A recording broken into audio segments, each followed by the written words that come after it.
प्राय ओडिशार हजार हजार लोक डॉक्टर पाखकू डेली जाइथांती हेले असुविधा हैला आज जाए लोक जानी पारि नांती को डॉक्टर कोथि पई ठीक बोली। आमे गोटे रियल लाइफ एग्जांपल रु बुझिबा। मो सांग राम ताकू हाई फीवर होउथला तो से जेते बेले डॉक्टर को पाखकू जिबा पई बाहरिला सेते बेले ता अजा कहले आयुर्वेदिक पाखकू जा रूट कॉज रु ठीक हे जिवो कहले।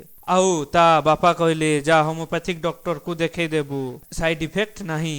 आउ से जेते बेले आम पाखकू आसिला तो मु कहली चल एलोपैथिक डॉक्टर को देखेबा शीघ्र भलो होई जिवो। राम पूरा कंफ्यूज हे गला ता पई को डॉक्टर ठीक बोली। आउ ओडिसार बहुत लोक मध्य आज जाए जानि नाहंती को समय रे को डॉक्टर ठीक बोली। तो आजिर वीडियो रे आमे या ऊपरे कथा हेबा होमियोपैथिक एलोपैथिक आउ आयुर्वेदिक को समय रे को डॉक्टर आम पाई ठीक बोली। आपण माने जदि आम चैनल रे नुआ आइछंती तो चैनल को गोटिए सब्सक्राइब करि दियंतु वीडियो स्टार्ट करिबा पूर्वरु। नंबर 1 एलोपैथिक डॉक्टर माने रैपिड एक्शन टीम। एलोपैथी माने मॉडर्न मेडिसिन जहा साइंटिफिक ट्रायल टेस्ट रिपोर्ट आउ इंस्टेंट रेस्पॉन्स उपरे आधारित।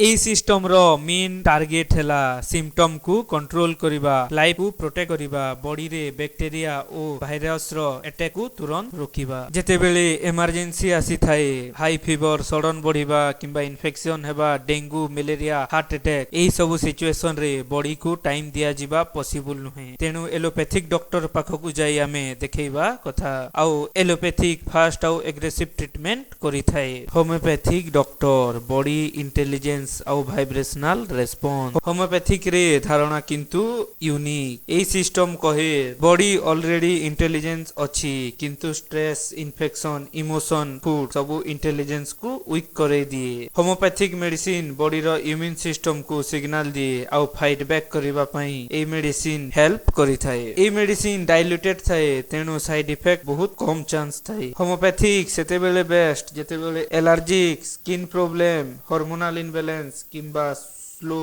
लॉन्ग टर्म डिजीज हेताए। होमियोपैथिक मेनली क्रोनिक डिसऑर्डर माने क्रोनिक डिजीज पई हेल्पफुल। होमियोपैथिक रो गोटी ही लिमिटेशन इमरजेंसी सिचुएशन रे एहा इफेक्टिव नुहे फास्ट रिलीफ पई काम करे नहीं। Number 3 Ayurvedic doctor root cause mechanism of the body. Ayurvedic हेउची lifestyle plus food plus mind plus body रो कॉम्बिनेशन साइंस। ए सिस्टम कहूची डिजीज केबे भी अचानक आसे नहीं। पाचन बिगड़िला डाइट भूलेला स्लीप खराब आउ स्ट्रेस बढ़िबा द्वारा बॉडी रे डिजीज हेइथाए। आयुर्वेदिक सेते बेले बेस्ट जेते बेले digestion issue joint pain arthritis fatty liver hair fall किंबा स्किन रे किछि प्रॉब्लम हेइथाए। आउ आयुर्वेदिक मेडिसिन नेचुरल जहा लिवर गट आउ हार्मोनल को बैलेंस करिथाए। लिमिटेशन टाइम लागे पेशेंट डिसिप्लिन रे न रहिले बेनिफिट मिले नहीं प्लस इमरजेंसी सिचुएशन रे यूज करिबा पॉसिबल नुहे।